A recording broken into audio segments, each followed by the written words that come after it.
ये है जानो जंक्शन।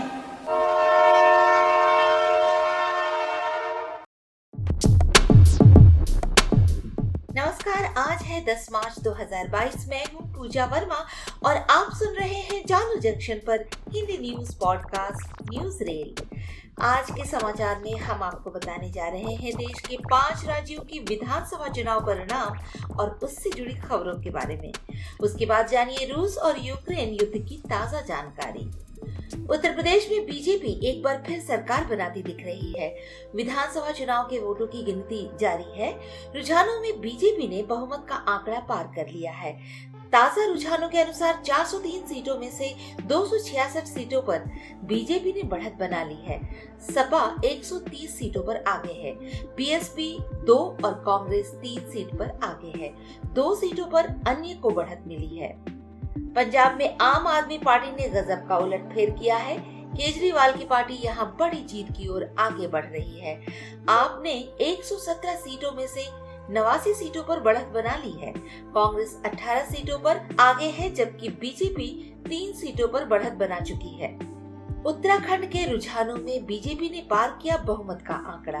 70 सीटों में से 46 सीटों पर बीजेपी आगे है। कांग्रेस ने 21 सीटों पर बनाई बढ़त। आम आदमी पार्टी का खाता खुलता नजर नहीं आ रहा है। 3 सीटों पर अन्य प्रत्याशियों को बढ़त मिली है।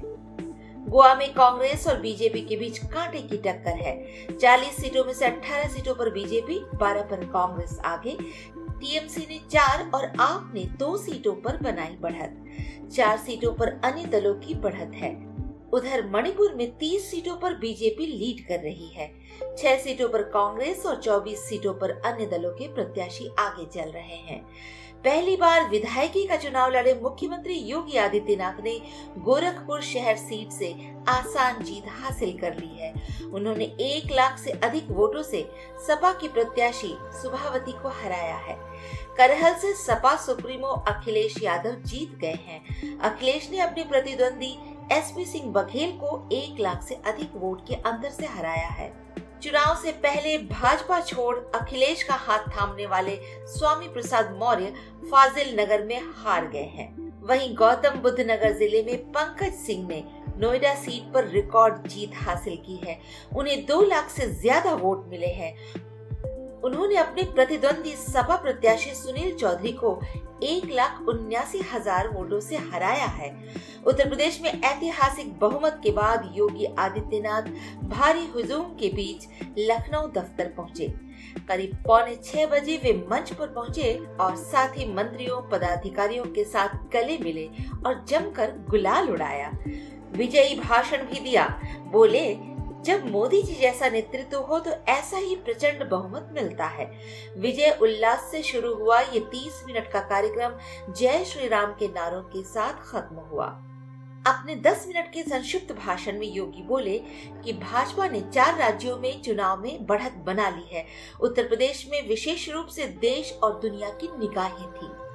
आपके मुख्यमंत्री उम्मीदवार भगवंत मान ने 45,000 वोट से रिकॉर्ड जीत दर्ज की है। उन्होंने धुरी सीट से कांग्रेस के दलवीर गोल्डी को शिकस्त दी। मौजूदा सीएम चरणजीत चन्नी दोनों सीटों पर आप कैंडिडेट से हार गए।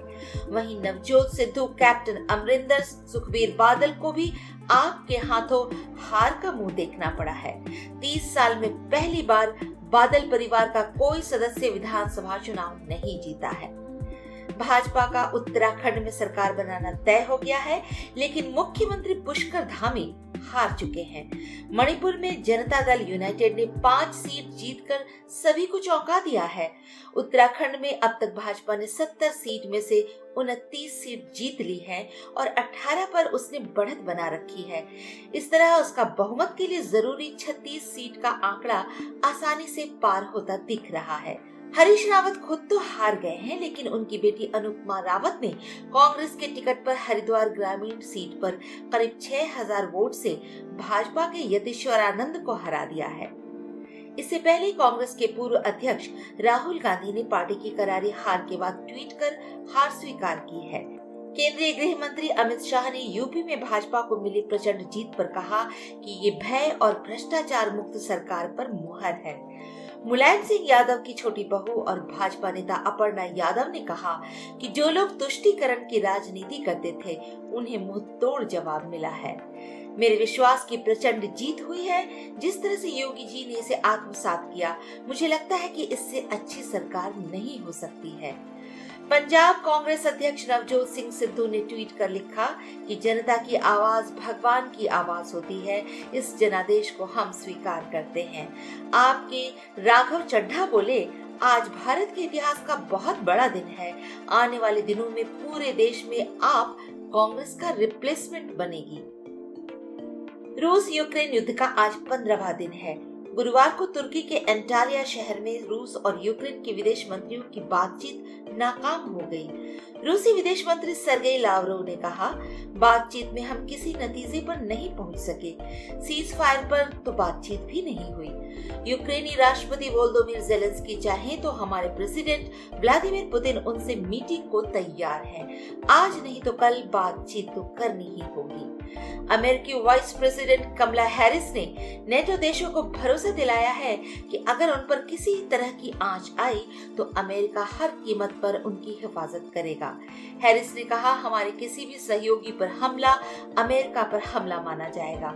हमने करीब 5000 सैनिक और पैट्रियट मिसाइलें पोलैंड में तैनात की हैं। फूड प्रोग्राम के लिए $50 लाख रिलीज कर दिए गए हैं। रूस के राष्ट्रपति व्लादिमीर पुतिन ने कहा है कि यूक्रेन के राष्ट्रवादी लोग नागरिकों की निकासी में रुकावटें डाल रहे हैं। वहीं यूक्रेन के विदेश मंत्री ने कहा है कि रूस ने देश के 4 लाख नागरिकों को बंधक बना लिया है।